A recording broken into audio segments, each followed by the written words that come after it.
నమస్తే, welcome to whistle. ఒక సాధారణ ఇన్వెస్టర్ బయటపెట్టిన దేశంలోని అతిపెద్ద కార్పొరేట్ కుంభకోణం. ఒక్కసారి ఊహించండి, మీ దగ్గర ఒక బంగారం వ్యాపారం ఉంది.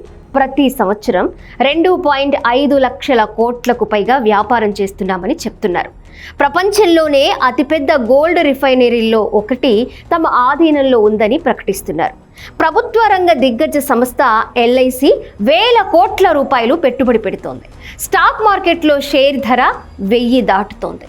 ఇలాంటి కంపెనీపై ఎవరైనా అనుమానపడతారా?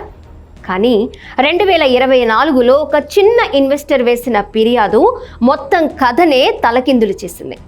అనుమానం ఎక్కడ మొదలైంది? రాజేష్ ఎక్స్పోర్ట్స్ లెక్కల్లో 29 కోట్లకు పైగా వాణిజ్య బకాయిలు 2 ఏళ్లుగా అలాగే ఉండడాన్ని ఒక ఇన్వెస్టర్ గమనించాడు. సాధారణంగా వేల కోట్ల వ్యాపారం చేసే సంస్థలో ఇలాంటి అసంగతులు కనిపించడం అతనికి అనుమానం కలిగించింది. అతను సెబీకి ఒక ఈమెయిల్ పంపించాడు. ఆ ఒక్క ఫిర్యాదు ఇప్పుడు దేశ కార్పొరేట్ చరిత్రలోనే అతిపెద్ద మోసాన్ని బయటపెట్టే దిశగా వెళ్ళింది. 5 ఏళ్లలో 15 లక్షల కోట్ల వ్యాపారం. 2020 నుంచి 2025 వరకు రాజేష్ ఎక్స్పోర్ట్స్ మొత్తం 15.15 లక్షల కోట్ల ఆదాయం సంపాదించినట్లు ప్రకటించింది. ఈ సంఖ్య ఎంత పెద్దదో అర్థం చేసుకోవాలంటే ఇది ఆంధ్రప్రదేశ్ రాష్ట్ర వార్షిక బడ్జెట్ కంటే అనేక రెట్లు ఎక్కువ. భారతదేశంలోని అనేక ప్రముఖ కంపెనీల వార్షిక టర్నోవర్ల కంటే భారీది. దేశంలోని అతి పెద్ద పారిశ్రామిక సంస్థల సరసన నిలిచే స్థాయి. అయితే సెబీ దర్యాప్తులో ఈ ఆదాయంలో అత్యంత భాగం నిజమైన వ్యాపారం కాదనే అనుమానాలు వ్యక్తమయ్యాయి. అసలు వ్యాపారం జరిగిందా? సెబీ ఆరోపణల ప్రకారం కంపెనీ కొన్ని సంస్థలకు వేల కోట్ల రూపాయల అమ్మకాలు చేసినట్లు చూపించింది. అదే సంస్థల నుంచి దాదాపు అదే మొత్తంలో కొనుగోళ్లు చేసినట్లు కూడా చూపించింది. దీనిని రౌండ్ ట్రిప్పింగ్ అంటారు. ఉదాహరణకు, మీరు మీ స్నేహితుడికి 100 రూపాయలు ఇచ్చి అతను మళ్ళీ అదే 100 రూపాయలు మీకు తిరిగిచ్చినా కొత్త డబ్బు సృష్టించబడదు. కానీ కాగితాలపై మాత్రం ఇద్దరూ 100 రూపాయల చొప్పున వ్యాపారం చేసినట్లు చూపించవచ్చు. సెబీ ఆరోపణ ప్రకారం రాజేష్ ఎక్స్పోర్ట్స్ కూడా ఇదే పద్ధతిని భారీ స్థాయిలో ఉపయోగించి టర్నోవర్ను కృత్రిమంగా పెంచి చూపించినట్లు కనిపిస్తోంది. విదేశీ కంపెనీల గుట్టు రాజేష్ ఎక్స్పోర్ట్స్ నిర్మించిన కార్పొరేట్ నిర్మాణం కూడా ఆసక్తికరంగానే ఉంది. భారత్లో ప్రధాన కంపెనీ, దాని కింద సింగపూర్లో మరో కంపెనీ, దాని కింద స్విట్జర్లాండ్లో మరో కంపెనీ, ఆ కంపెనీ కింద వల్కాంబీ అనే బంగారం శుద్ధి సంస్థ.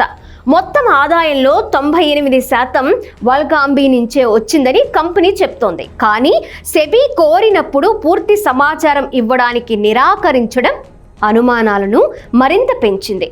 ఇక్కడే మరో ఆశ్చర్యకర విషయం బయటపడింది.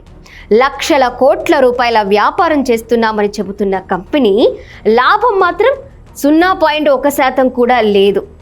అంటే 1 కోటి వ్యాపారం చేస్తే లాభం కేవలం 10,000 మాత్రమే. ఇలాంటి వ్యాపార నమూనాను చూసి చాలా మ్యూచువల్ ఫండ్ సంస్థలు, పెద్ద ఇన్వెస్టర్లు దూరంగా ఉన్నారు. అయినా ఎల్ఐసి ఎందుకు పెట్టుబడి పెట్టింది? ఇదే ఇప్పుడు పెద్ద ప్రశ్న. 2019 నుంచి 2021 మధ్య ఎల్ఐసి సుమారు 3.19 కోట్ల షేర్లు కొనుగోలు చేసింది. ఒక్కో షేరు ధర 700 నుంచి 1000 రూపాయల మధ్యలో ఉంది. మొత్తం వాటా 10.8% చేరింది. 2023లో షేర్ ధర 1029 రూపాయలకి చేరినా విక్రయించలేదు. ఆ తర్వాత పరిస్థితి పూర్తిగా మారిపోయింది. ఇప్పుడు షేర్ ధర సుమారు 100 రూపాయల వద్దకు పడిపోయింది. దీంతో ఎల్ఐసి పెట్టుబడి విలువ దాదాపు 3,280 కోట్ల నుంచి 330 కోట్లకు పడిపోయింది. అంటే సుమారు 3,000 కోట్ల సంపద ఆవిరైంది. చివరి ప్రశ్న, ఈ వ్యవహారంలో అత్యంత ఆశ్చర్యకరమైన విషయం ఏంటంటే, ఒక సాధారణ ఇన్వెస్టర్ గుర్తించిన అనుమానాలను సెబీ, ఆడిటర్లు, రేటింగ్ సంస్థలు, స్టాక్ ఎక్స్చేంజీలు, పెద్ద పెట్టుబడిదారులు ఎందుకు ముందే గుర్తించలేకపోయారు?